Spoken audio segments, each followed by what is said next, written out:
आज हम applied mathematics का चैप्टर करेंगे सेट्स। ठीक है, सेट्स में क्या है, ये आपका 5th चैप्टर है, सेट्स एंड रिलेशन। ठीक है, हम सेट्स के बारे में पहले पढ़ेंगे, फिर रिलेशन के बारे में पढ़ेंगे। सेट क्या है? Set is collection of well defined objects, यानी कि जिन ऑब्जेक्ट्स को हम पूरी तरह से डिफाइन कर सकें, उन ऑब्जेक्ट्स की कलेक्शन को हम कहते हैं सेट्स। जैसे हम simple day to day life में देखें तो हम मैथ्स में लेते हैं नेचुरल नंबर, तो नेचुरल नंबर के को एक सेट हो गया, सेट ऑफ नेचुरल नंबर, और इसमें कौन से नंबर आ जाएंगे 1 2 3 सो ऑन। फिर W4 होल नंबर,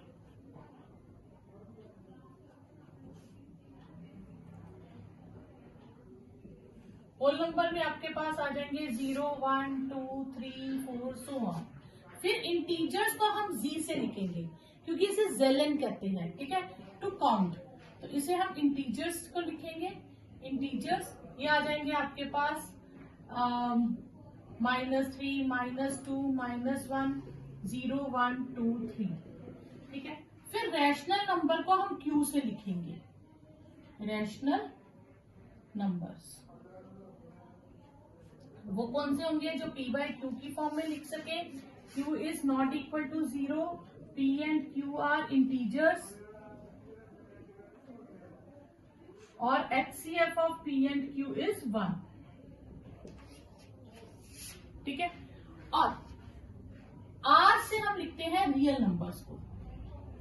तो रियल नंबर्स क्या आ जाते हैं, जिनमें सारे रैशनल और इरैशनल आ जाते हैं। ठीक है, अब सेट का कोई भी क्वेश्चन आएगा तो आपने सेट के क्वेश्चन को कर्ली ब्रैकेट्स में लिखना है।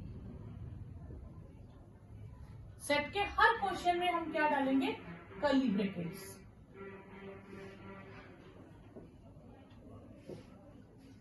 क्लियर? और रियल नंबर्स में जब हम बात करेंगे तो हम यूज करेंगे इंटरवल्स। हम क्या यूज करेंगे, इंटरवल्स। ठीक है, तो इन चारों की कभी भी बात होगी तो आप क्या यूज करेंगे, कर्ली ब्रैकेट्स, और जब रियल नंबर की बात होगी तो आप यूज करेंगे इंटरवल्स। ये हम इंटरवल्स में आगे आपको बताऊंगी। इंटरवल्स 4 तरह के होंगे। ठीक है, तो पहले हम सेट को डिस्कस करते हैं। तो हमने डेफिनेशन में अभी पढ़ा था well defined collection of objects. ठीक है, तो ऑब्जेक्ट्स जो वेल डिफाइंड होंगे, अब जैसे अगर मैं बात करूं नेचुरल नंबर, तो हर बच्चा बोलेगा मैम 1 2 3 4। ठीक है, या मैं बात करूं मंथ्स ऑफ द ईयर, तो आप जनवरी फरवरी सब बोल देंगे। तो इनको हम डिफाइन कर सकते हैं, लेकिन कुछ चीजें ऐसी हैं जिसे हम प्रॉपरली डिफाइन नहीं कर सकते, जिन्हें हम कहते हैं एब्स्ट्रैक्ट नाउन। कौन से noun, abstract noun. Abstract noun कौन से हो जाएंगे, जो किसी की क्वालिटी बताएंगे। ठीक है, बेस्ट प्लेयर, बेस्ट नॉवल या डेंजरस एनिमल, इन चीजों को हम सेट में काउंट नहीं करते, ये सेट में इंक्लूड नहीं होते। जैसे सेट आ जाए set of most dangerous animals in the world. अब डेंजरस क्यों, कोई तो सांप चूहे से भी डर जाएगा और कोई शेर से भी नहीं डरता। तो डेंजर की कैटेगरी हर एक के लिए अलग अलग है, तो जो सबके लिए सेम नहीं है उसे हम सेट में इंक्लूड नहीं करेंगे। जैसे ऑनेस्टी, ब्यूटी, फ्रेंडशिप, इन चीजों को हम सेट में इंक्लूड नहीं करते।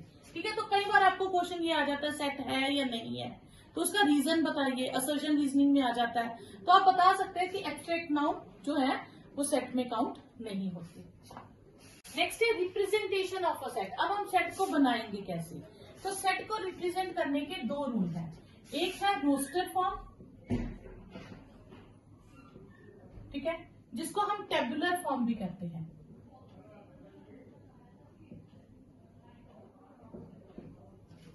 क्लियर? दूसरा है सेट बिल्डर फॉर्म,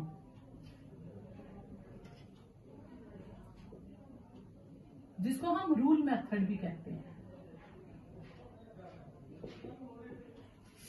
क्लियर? अब जो रोस्टर फॉर्म है, इसमें हम क्या लिखते हैं, इसमें हम हर एलिमेंट को एक्सप्लेन करके लिखते हैं। जैसे मुझे वो कहते हैं कि इवन नंबर्स लिखो, इवन नेचुरल नंबर्स लिखो, तो मैं फिर क्या लिखूंगी 2 4 6 सो ऑन करके, तो मैं एलिमेंट्स को रिप्रेजेंट कर दूंगी। तो मैंने इवन नंबर सारे रिप्रेजेंट किए। सेट बिल्डर में क्या है कि मैं हर एक को नहीं बोलूंगी, उसको क्या करूंगी, थोड़ी सी बात करके पूरी बात को खत्म कर देना, एक क्लू दे देना जिसमें वो पूरी बात खत्म हो जाए। तो उसमें हम हर नंबर को नाम दे देते हैं एक्स। एक्स सच दैट, ये सच दैट जरूर डालना है। एक्स इज इक्वल टू, या हम ऐसे लिख सकते हैं x is even natural number.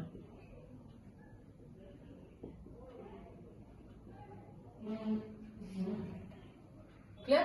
तो एलिमेंट और एलिमेंट की जो भी उसकी टाइप है, जो भी उसमें स्पेशल चीज है वो बता दो। क्लियर? तो ये हो गई रोस्टर फॉर्म और ये हो गई सेट बिल्डर फॉर्म। अब क्वेश्चन आपको क्या आता है, रोस्टर दिया उसको सेट बिल्डर में लिखो, सेट बिल्डर दिया उसको रोस्टर में लिखो। ठीक है, तो एक क्वेश्चन आपको ये आ जाएगा। Clear? Elements of a set, elements of a set.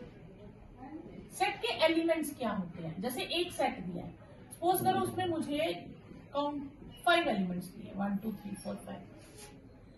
Element या मेंबर ऑफ अ सेट भी कह सकते हैं। ठीक है, अब इसमें दो वर्ड यूज करेंगे। अब ये सिंबल आप याद रखेंगे, सी डाल के और फिर लाइन डालेंगे।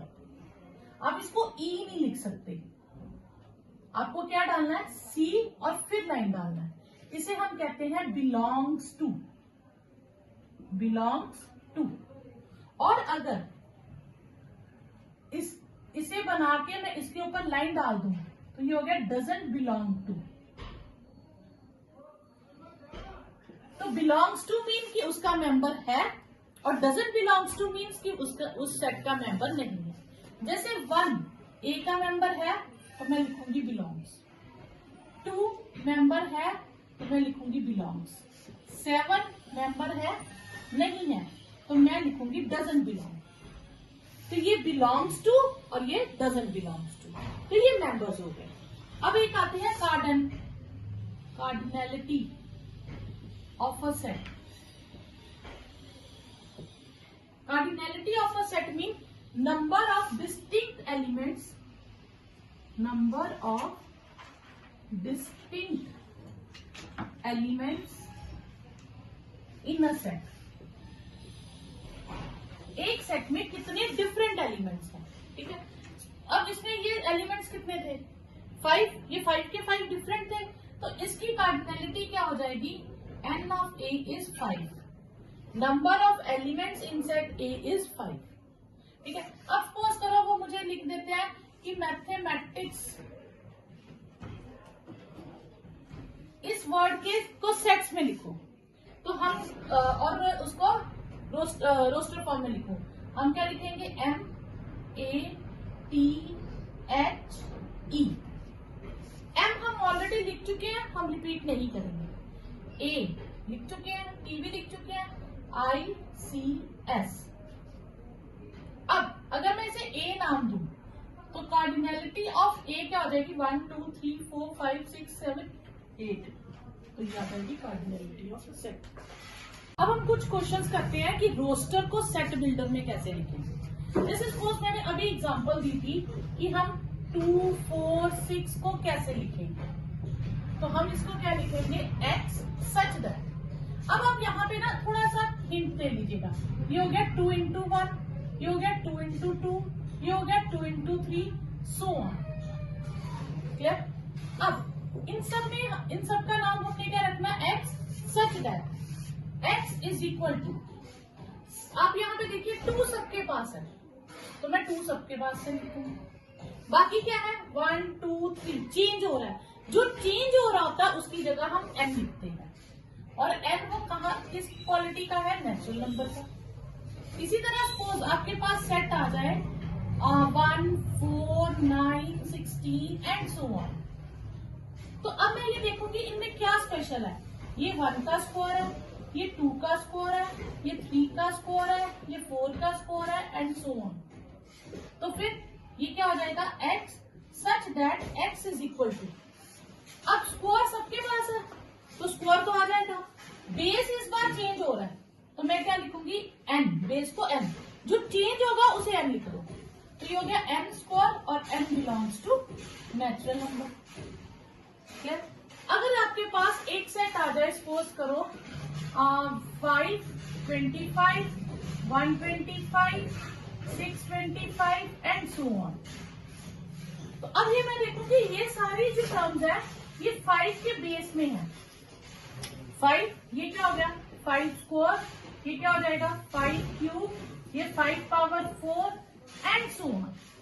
तो मैं इनको क्या लिखूंगी x such that x is equal to, इस बार मैं देखूंगी बेस सबका सेम है तो मैं 5 पावर n और n belongs to natural number लिखूंगी। अब इसी में क्वेश्चन सपोज करो वो बना दे सेम क्वेश्चन रखे, लेकिन क्वेश्चन में वो सिर्फ सो ऑन ना लिख के यहां तक लिख दे, सो ऑन नहीं, उसने लिमिटेड सेट बना दिया। तो स्टार्टिंग तो मेरी सेम रहेगी x such that x is equal to 5 raise to power n, n belongs to natural number और n की कितनी पावर तक है 4 पावर तक है, तो n इज लेस देन और इक्वल टू 4, कि मैं 4 से आगे की पावर्स नहीं लूंगी, क्लियर, क्योंकि मैं 4 तक ही रुक जाऊंगी। तो जहां तक रुके वहां लेस देन और इक्वल टू डाल दो। कई बार बुक्स में ऐसे भी लिख सकते हैं लेस देन 5 भी लिख सकते हैं, लेस देन 5 का भी मतलब 4 तक ही हुआ, ठीक है। तो ये अब हम करेंगे kinds of sets. Kinds of sets में पहला आ जाएगा एम्प्टी सेट, एम्प्टी सेट जिसे हम नल सेट भी कहते हैं और वॉइड सेट भी कहते हैं, ठीक है। A set having no element, एक सेट जिसके अंदर कोई एलिमेंट ही नहीं होगा, उसको हम डिनोट कैसे करते हैं, सिर्फ हम कर्ली ब्रैकेट्स डाल देते हैं, बीच में कुछ नहीं लिखते, पर ये हम कभी डिनोट नहीं करते। इसको हम जब भी डिनोट करते हैं हम ओ डाल के ऐसे लाइन डालते हैं, इसे हम कहते हैं फाइव। आपने इसको क्या बोलना है फाइव, जहां भी फाइव होगा मतलब एम्प्टी सेट है, ठीक है। For example x such that x is a natural number और x 5 और 6 के बीच में है, तो 5 और 6 के बीच में कोई नेचुरल नंबर आता नहीं, तो क्या आएगा answer 5। x such that x is an even prime odd number divisible by 2, एक ऑड नंबर जो 2 से डिवाइड हो जाए। तो ऐसा कोई भी ऑड नंबर नहीं होता जो 2 से डिवाइड हो, तो वो किस कैटेगरी में आ जाएगा आपके पास एम्प्टी सेट की कैटेगरी में। सेकंड है सिंगलटन सेट,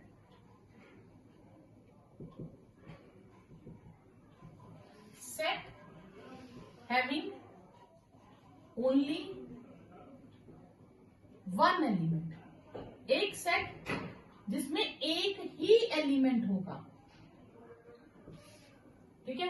अब इसके लिए हम एग्जांपल ऐसे ले लेते हैं x such that x is a natural number 5 और 7 के बीच, 5 और 7 के बीच कौन आया 6, नेचुरल नंबर 6 ही आया, तो ये क्या हो गया एक ही एलिमेंट आया singleton set.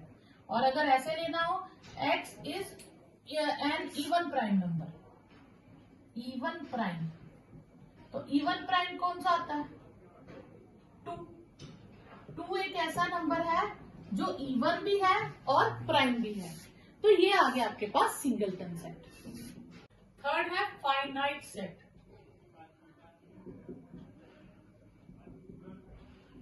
a set having finite mean limited definite number of elements,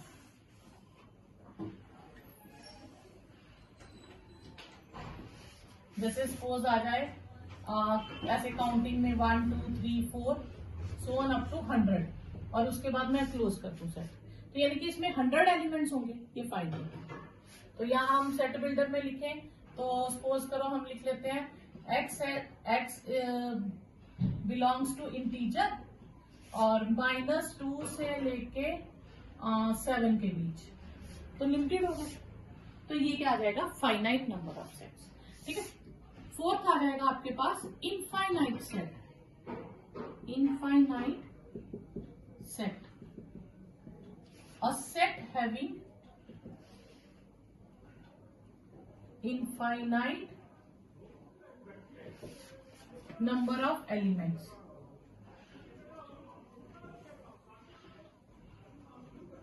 जैसे आपके पास आ जाए सपोज एग्जांपल 1 2 3 4 और मैं सो ऑन लिख दूं, ठीक है, या मैं लिख दूं x such that x is a real number, ठीक है, -2 से 7 के बीच। तो रियल नंबर तो इनफाइनाइट होते हैं, तो फिर वो क्या आ जाएगा हमारे पास, इनफाइनाइट सेट।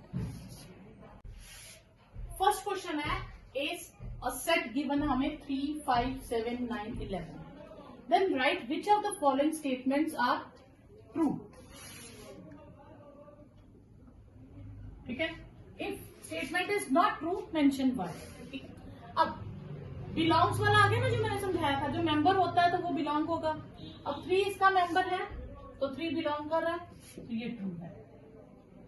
5 और 7 भी मेंबर है, ये बिलोंग कर रहे हैं, ट्रू है। 8 मेंबर नहीं है और ये भी उन्होंने यही लिखा है, ठीक है, तो ये भी ट्रू है। 9 मेंबर नहीं है, तो ये क्या हो गया, 9 तो मेंबर है, तो ये हो गया false, because 9 is an element of A, 9 A का एलिमेंट है, ठीक है। अब 3 विद ब्रैकेट डाल दिया, तो ये जब ब्रैकेट डाल दिया तो ये एक सेट बन गया, अपने आप में एक सेट बन गया। जैसे एक बड़ा सा देश है, उसके अंदर एक स्टेट आ गई, ठीक है, तो ये अपने आप में इंडिविजुअल एक सेट हो गया, तो सेट इसका मेंबर नहीं होता है, ठीक है। देखो आप इसमें क्या करेंगे, अब मैं आपको बताती हूँ, ये जो ब्रैकेट होती है, इस ब्रैकेट को हटाने के बाद जो बचेगा वो मेंबर है, ये मेंबर है, ठीक है, दीज आर द एलिमेंट्स। लेकिन अगर इन पे मैं कोई ब्रैकेट लगा दूं, तो ब्रैकेट पहले से मेंशन नहीं थी, तो मैं खुद से ब्रैकेट नहीं लगा सकती हूँ। हाँ, अगर सपोज आपको सेट में ऐसे दिया होता, ये इसके अंदर एक ऐसे एलिमेंट दिया होता, तो फिर विद ब्रैकेट वो बिलोंग करता, फिर जो विद ब्रैकेट है वो बिलोंग करता और 3 बिलोंग नहीं करता। क्यों? क्योंकि इन ब्रैकेट्स को हटाने के बाद जो बचेगा वो मेंबर है, क्लियर। तो अब गिवन ब्रैकेट को हटाने के बाद गिवन सेट में हमारे पास 3 मेंबर है, विद ब्रैकेट मेंबर नहीं है, ठीक है, तो ये क्या हो गया, false, because with bracket 3 is not an element of A. फिर 5 और 7 तो मेंबर है पर विद ब्रैकेट नहीं है, तो ये भी क्या हो गया, false, because with bracket 5 7 is not an element of A. ये पूरा पॉइंट। नेक्स्ट है, अब हमें इन सेट्स को रोस्टर फॉर्म में लिखना है, ठीक है। काउंटिंग नंबर होते हैं नेचुरल नंबर को ही हम काउंटिंग नंबर कहते हैं, ठीक है। विच आर मल्टीपल ऑफ 6, तो जो 6 के मल्टीपल्स होंगे, तो यानी कि 6 का टेबल पढ़ लो, और लेस देन 50 से पीछे तक रहो।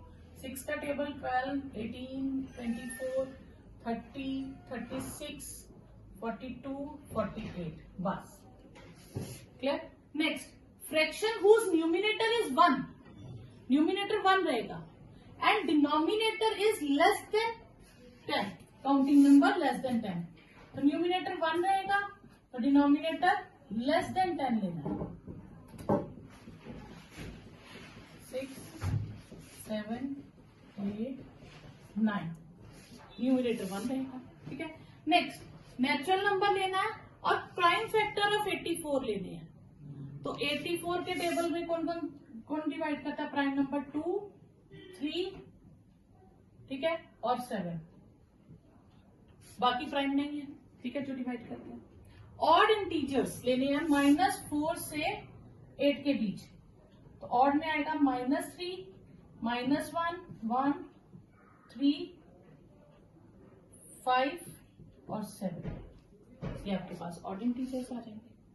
अब लेंगे natural numbers x for which x + 6 less than 10 हो। नेचुरल नंबर कहां से स्टार्ट होते हैं, 1 से, तो मैं अगर यहाँ 1 लिखूं तो 1 + 6 कितना हो गया, 7, लेस देन 10 है, तो इसका मतलब मैं 1 ले सकती हूँ, 2 भी ले सकती हूँ क्योंकि 2 + 6, 3 भी ले सकती हूँ, 4 नहीं ले सकती क्योंकि वो लेस देन 10 नहीं रहेगा। फिर सेट ऑफ इंटीजर्स लेने हैं जिससे x प्लस 6 जो है ग्रेटर देन 10 हो जाए। तो क्या लूंगी इंटीजर्स, 4 ले सकती हूँ, 5 ले सकती हूँ, 6 ले सकती हूँ, सो ऑन सारे आ जाएंगे। ठीक है, फिर इंटीजर्स जिससे x प्लस 6 लेस देन 10 हुई, बात तो यही आ गई। तो मैंने कहाँ तक लिए थे, 3 तक, पर ये नेचुरल नंबर थे। इस बार मुझे क्या लेनी है, इंटीजर्स, तो सारे नेगेटिव भी ले लेंगे, 0 1 2 3 तक। तो ये सारी वैल्यूज जब मैं फिल करूंगी तो लेस देन 10 आंसर आएगा। अब इंटीजर्स जिसके लिए 60/x जो है वो नेचुरल नंबर है, तो मैं देखूंगी 60 की जिससे कटिंग होती है वो सारे लिख दूंगी। 60/1 ले सकती हूँ, 60/2 ले सकती हूँ, 60/3 ले सकती हूँ। ठीक है, फिर 60/4 5 6।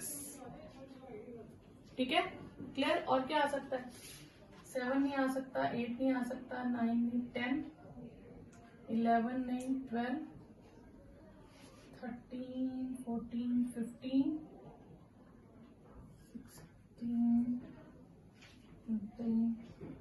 20 आ सकता है, 30 आ सकता है और 60 आ सकता है। तो ये सारे नंबर्स आ जाएंगे आपके पास। ठीक है, अब आप इनकी कटिंग करके लिख लीजिए। ठीक है, तो इनकी कटिंग करेंगे, जो आपके पास आंसर आ जाए वो आप लिख सकते हो। 60 30 20 15 12 10 6 5 4 3 2 1। क्लियर।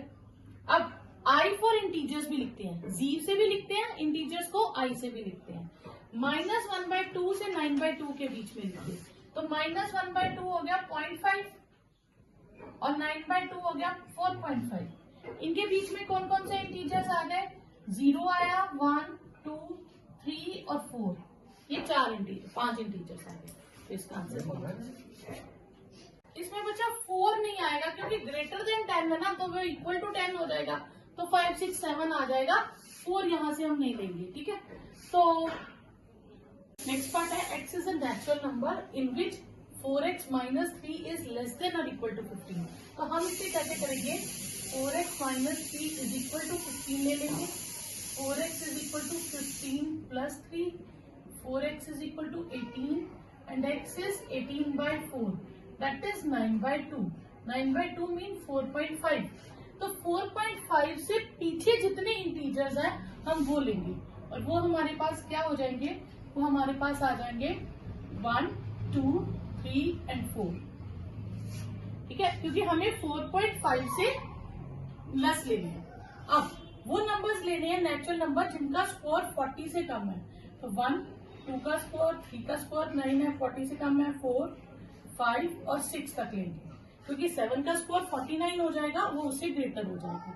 और इस बार इंटीजर्स है, इंटीजर्स जिनका स्कोर 16 से कम है, तो अगर मैं पॉजिटिव की बात करूं तो 0 1 2 3 4 नहीं लेंगे क्योंकि 4 का स्कोर 16 हो जाएगा, और यही हम नेगेटिव में भी ले लेंगे। ठीक है, फिर set of all digits in whole number. Normally बच्चे यहाँ गलती क्या करते हैं, पूरे होल नंबर्स को रिप्रेजेंट कर देते हैं, नहीं, उसमें उन्होंने पूछा है डिजिट्स, तो डिजिट्स हमारे पास होते हैं 1 2 3 4 5 6 7 8 9। Next is the set of all letters in the word trigonometry, T R I G O N। अब O हम एक बार लिख चुके हैं, हम इसे रिपीट नहीं करेंगे। O M E T हम लिख चुके हैं, R लिख चुके हैं और Y। तो सेट्स में एक चीज याद रखिएगा, कोई भी लेटर कोई भी डिजिट लिखे, the set of all vowels of English alphabet which precedes Q, Q से पहले वाले alphabet vowels A E I O, U उसके बाद आ जाता है, तो इसलिए हम उसे छोड़ देंगे। और इसी तरह कॉन्सोनेंट्स लिखनी है जो K से पहले है, तो A B C, A नहीं लिखेंगे, कॉन्सोनेंट्स लिखने हैं B C D E नहीं लिखेंगे, F G H I नहीं लिखेंगे, G। तो ये आपके पास आंसर आ गया। नेक्स्ट पार्ट हमें रोस्टर फॉर्म में दिए हैं और हमें इनको कैसे लिखना है, सेट बिल्डर फॉर्म में। तो पहले हम इनमें क्वालिटी देखेंगे ये नंबर्स में स्पेशल क्या है, सब में कुछ ना कुछ कॉमन जरूर होगा। जैसे अगर हम देखें 1 3 5 7 9, तो ये सारे क्या है, ऑड नंबर है। तो हम लिख सकते हैं x such that x is an odd natural number and x is less than 15, यानी कि 15 से पहले पहले वाले ऑड नंबर। ये है 2 4 6 8, ये इवन नंबर्स है। x is an even natural number और इनकी लिमिट कोई नहीं है, तो इसलिए हम इसको आगे से लेस देन नहीं लिखेंगे। अब इन सब में क्या है, ये सारे 3 के टेबल में आते हैं। जैसे ये 3 1 जा 3 है, ये 3 2 जा 6, 3 3 जा 9, 3 4, 3 into 5। अब हम हर नंबर का नाम रख देंगे x, such that x is equal to, सब में कॉमन है पहले 3, तो हम 3 लिख देंगे। अब जो चेंज होता है उसकी जगह हम n लिख देते हैं। n नेचुरल नंबर है और n कहां तक है, 5 तक है। ठीक है, अब जैसे नेक्स्ट है 2 4, ये 2 पावर 1 है, ये 2 पावर 2, 2 पावर 3, 2 पावर 4, 2 पावर 5 और 2 पावर 6 है। अब इन सबको हम क्या लिखेंगे, x such that x is equal to, सबके बेस में 2 है तो 2 लिख देंगे, पावर चेंज हो रही है तो n लिख देंगे। n नेचुरल नंबर है और n कहां तक है, 6 तक उसकी मैक्सिमम वैल्यू देंगे। नेक्स्ट 5 है, तो इसे हम लिखेंगे 5 पावर 1, 5 पावर 2, 5 पावर 3, 5 पावर 4। अब ये सारे क्या हो गए, किस फॉर्म में हो गए, x such that x is equal to 5 raise to power n। n natural number है और n की लिमिट 4 तक है।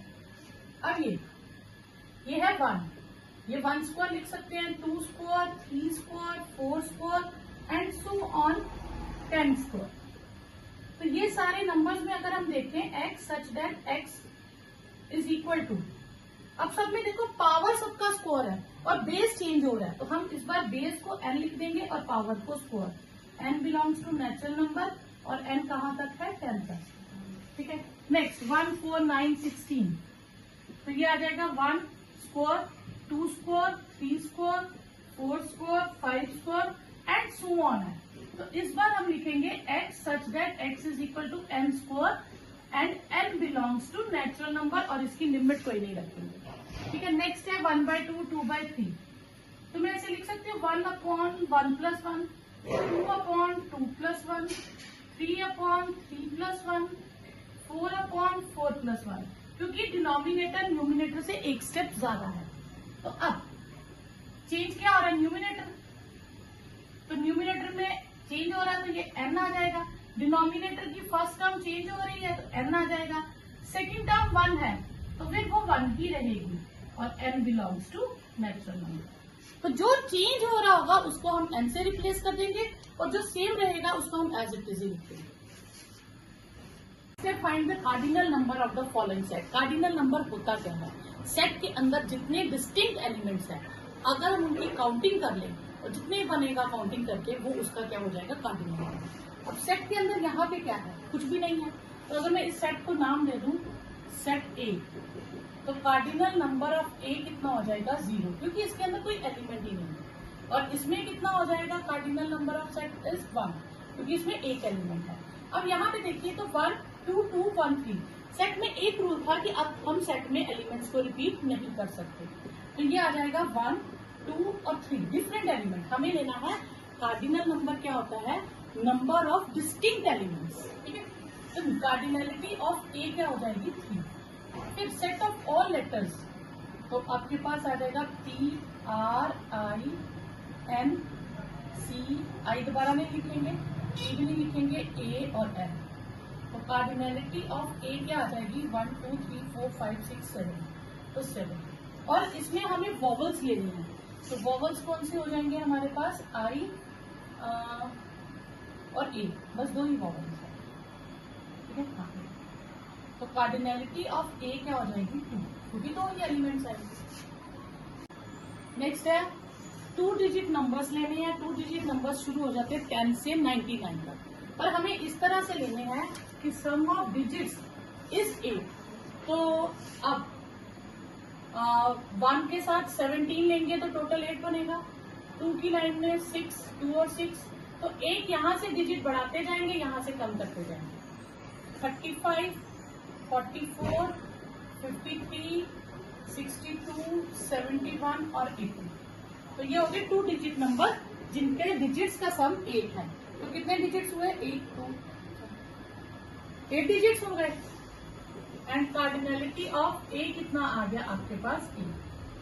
Okay, second part, x such that 30 upon x is natural number। तो 30 upon 1, हम 30 के फैक्टर्स ले लेंगे। 30 किस किस टेबल पे आता है? 2 के टेबल पे आता है, 3, 4 से तो नहीं जाएगा, 5, फिर 6, 7, 8 से नहीं जाएगा, फिर 10। ये कितने डिजिट्स आए हमारे पास? ये आगे 6। तो कार्डिनलिटी ऑफ बी कितना हो गया? 6। अब नेक्स्ट हमें लेना चंडीगढ़ लेटर पे, CHANDIG, ए नहीं लिखेंगे, R और H नहीं लिखेंगे। तो कितने लेटर्स हुए? 1, 2, 3, 4, 5, 6, 7, 8। तो इसका टोटल आ जाएगा 8। ये आंसर। नेक्स्ट क्वेश्चन है, हमें बताना है कि फॉलोइंग टर्म्स आर ट्रू और फॉल्स। तो 37 is not a part of terms. कौन सी term? Which has exactly 2 positive factors. Exactly 2 positive factors किसके होते हैं? प्राइम नंबर्स के, क्योंकि प्राइम नंबर्स के 2 ही फैक्टर्स होते हैं, 1 एंड इटसेल्फ। अब 37 जो है ये तो प्राइम नंबर है, तो ये प्राइम नंबर तो इसके अंदर बिलोंग करना चाहिए। अब ये कह रहा है 37 प्राइम नंबर की कंडीशन को सेटिस्फाई नहीं कर रहा, तो ये क्या हो गया हमारे पास? फॉल्स। ठीक है, because a prime number has only 2 factors and 37 is a prime number. Next, 35 x such that x has exactly 4 positive factors। तो 35 के फैक्टर्स देखिए कौन कौन है? 1 है, 5 के टेबल पे जाता है, 7 के टेबल पे और 35 के टेबल पे। तो इसमें 4 ही फैक्टर्स आए, तो ये क्या हो गया? 2। ओके, नेक्स्ट है 496 बिलोंग करता है किसको? जब sum of positive factors of y कोई भी हम लेंगे, ठीक है, इस ट्वाइस y, यानी कि 496 इसका पार्ट है। ठीक है, तो हमें चेक करना, हम फैक्टर्स ऑफ 496 निकालते हैं, तो क्या 496 इस कंडीशन को सेटिस्फाई करता है? क्या वो वापस 2 इंटू 496 आता है आंसर? ठीक है, इसके फैक्टर्स है हमारे पास 1 के टेबल में 2, 4, 8 और किस टेबल में जाता है? ठीक है, अब मैं आपको इसके फैक्टर्स निकालने का एक प्रोसेस बताती हूँ। 496 हमने लिखा, हम इसकी प्राइम फैक्टराइजेशन करते हैं। 2 से करेंगे 2, 2 4 जा 8, 2 8 जा 16, 2 से 1, 2, 4, 62, 31। ठीक है, फैक्टर्स आए। अब हम इनमें क्या करेंगे कि 31 जो हो गया ये हमारे पास क्या हो गया? और प्राइम नंबर आ गया, तो इसके आगे फैक्टर्स नहीं बनेंगे, ये फैक्टर्स आ गए। तो इसमें पहला नंबर आ गया, 1 तो आएगा ही आएगा। पहले आया 2, फिर 2 2 जा 4, 2 2 जा 4 2 जा 8, 2 2 जा 4 2 जा 8 2 जा 16। ठीक है, अब हम 2 को 31 से करेंगे। हमारे पास ये जो नंबर्स आए हैं, अब हम इन्हें किससे करेंगे? 31 से मल्टीप्लाई। तो पहले 1 को करेंगे, फिर 2 को करेंगे, फिर 4 को करेंगे, ठीक है, फिर 8 को करेंगे, ठीक है, फिर 16 को करेंगे। जब हम 16 को करेंगे तो ये सारी टर्म्स आ जाएंगी, तो ये सारे फैक्टर्स आ गए, तो नंबर वापस क्या बन जाएगा? 496। तो ये क्या आ गए? Factors of 496। अब इनका सम करना है, तो सम ऑफ फैक्टर्स वो आ जाएगा 1 plus 2 plus 4 plus 8 plus 16 plus 31 plus 62 plus 128 plus 248 plus 496। ये आ गया इनका सम। अब इनका सम आ जाएगा हमारे पास 992, और वो क्या है? 2 इंटू 496। अब देखो y क्या है? टर्म्स है, उसके पॉजिटिव फैक्टर्स लिए और वो 2 इंटू समथिंग की फॉर्म में आ जाएगा। 496 के साथ यही हुआ, हमने 496 के फैक्टर्स लिए, उन फैक्टर्स का सम किया, वो 2 इंटू 496 आ, इसका मतलब ये सेटिस्फाई कर दिया, तो इसका आंसर भी क्या हो गया, ट्रू हो गया। नेक्स्ट 3 कहते हैं इसको बिलोंग करता है। अब ऐसा क्वेश्चन हो तो आपने 9th में भी करा था कि जो फैक्टर होता है बिलोंग कर रहा है, यानी कि इसका फैक्टर है, तो हम इसको x की जगह रिप्लेस कर देते हैं। अगर आंसर 0 आ गया तो सेटिस्फाई करता है। 3 power 4 minus 5 3 cube plus 2 3 square 112 into 3 plus 6, हम इसका आंसर निकालते हैं। सॉरी यहाँ 3 डजंट बिलोंग है, तो अब हम इसका आंसर देखेंगे तो कहीं भी ये 0 नहीं आएगा। अब अगर ये 0 आंसर नहीं आएगा तो 3 is not a factor of this term, ठीक है। तो 3 does not satisfy the equation, जो भी हमें इक्वेशन दी है x4 minus 5x cube plus 2x square minus 112x plus 6, ठीक है। तो ये आंसर भी क्या हो गया हमारे पास, ट्रू हो गया, क्योंकि 3 इसे सेटिस्फाई नहीं कर रहा है, तो 3 doesn't belongs to this. Next है हमें बताना इनमें कि फाइनाइट सेट्स है फॉलोइंग या इनफाइनाइट है। अगर फाइनाइट है तो उसमें कितने नंबर्स होंगे, ठीक है, एलिमेंट्स कितने होंगे। अब इंटीजर्स है, इंटीजर लेस देन 5, तो ये तो सारे बहुत सारे आ जाते हैं ना, बहुत सारे इंटीजर्स है 3 4, तो ये कौन सा सेट हो जाएगा, ये इनफाइनाइट सेट हो जाएगा, ठीक है। अब नंबर जो 4 और 9 से डिवाइड हो जाए तो ये भी इनफाइनाइट हो जाएगा, ठीक है। नेक्स्ट इवन प्राइम नंबर जो 2 से ज्यादा है, ऐसा होता ही नहीं है, ये एम्प्टी सेट है और इसमें कार्डिनैलिटी ऑफ दिस इज 0, क्योंकि ऐसा कोई नंबर ही नहीं है जो इवन भी हो 2 से ग्रेटर और प्राइम हो। 2 प्राइम नंबर है वही एक है और उससे ग्रेटर कोई भी इवन प्राइम नहीं होता। फैक्टर्स ऑफ 84, तो 84 के पहले मैं प्राइम फैक्टराइजेशन करूंगी, 42 21 7, तो क्या क्या बनेंगे, पहले तो आएगा 1 2 3 और 7, ये इंडिविजुअल आ गए, फिर 2 2 जा 4 हो गया, 2 3 जा 6 हो गया, 2 7 जा 14 हो गया, मतलब 2 को मैंने एक 2 लिया उन तीनों से कर दिया। अब मैं दोनों 2 लूंगी, ठीक है, 4 हो गया, 4 3 जा 12, ठीक है, और 4 7 जा 28, क्लियर। और 3, अब मैं 3 को करूंगी 21, अब मैं सबको 7 4 जा 7 3 जा 7 2 जा 14, हाँ, और 84, एक फैक्टर 42 भी आएगा इसमें। इसमें नंबर ऑफ एलिमेंट्स कितने आ गए 12, तो कार्डिनैलिटी ऑफ एफ कितनी हो जाएगी 12। अब मुझे 2 डिजिट नंबर्स लेने हैं जिनका टोटल सम ऑफ डिजिट्स 12 होगा, ठीक है।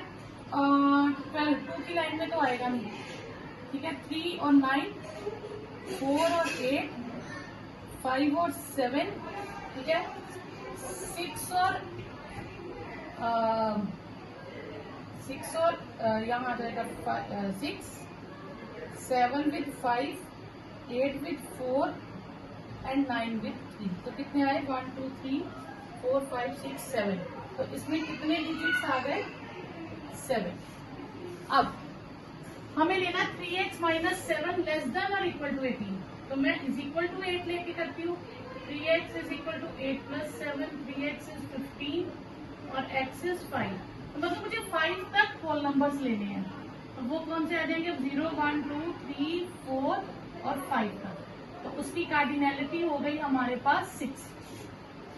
अब 5 इंटू समथिंग और n 20 से कम होना चाहिए, तो n और नेचुरल नंबर, ठीक है, तो 5 10 इस तरह से कहाँ तक जाएंगे 95 तक, और इसकी कार्डिनैलिटी कितनी हो जाएगी हमारे पास, अगर मैं इसको D E F नाम दे दूं, ठीक है, इसकी कार्डिनैलिटी हो जाएगी हमारे पास 19, क्योंकि 19 नंबर्स आएंगे जो 20 से कम है। इंटीजर्स लेने हैं जो 20 से कम है, तो ये तो इनफाइनाइट आ जाएगा। इंटीजर्स तो नेगेटिव वाले तो बहुत सारे होते हैं। अब मुझे लेने हैं होल नंबर्स, ठीक है, और लेस देन 10, तो लेस देन 10 होल नंबर, 10 तक होल नंबर्स कितने हो जाते हैं, तो इसमें हमारे पास आंसर आ जाएगा 0/1, क्योंकि 0 भी होल नंबर है। 0/1, 1/2 से लेके 10/11 तक, तो कार्डिनैलिटी ऑफ एलिमेंट, इसमें कितने एलिमेंट्स आ जाएंगे 11 एलिमेंट्स आ जाएंगे, क्योंकि काउंटिंग हमने 0 से स्टार्ट की है, 10 तक गए हैं, 1 से 10 तक 10 नंबर होते हैं और 0 से 10 तक 11 नंबर होते हैं।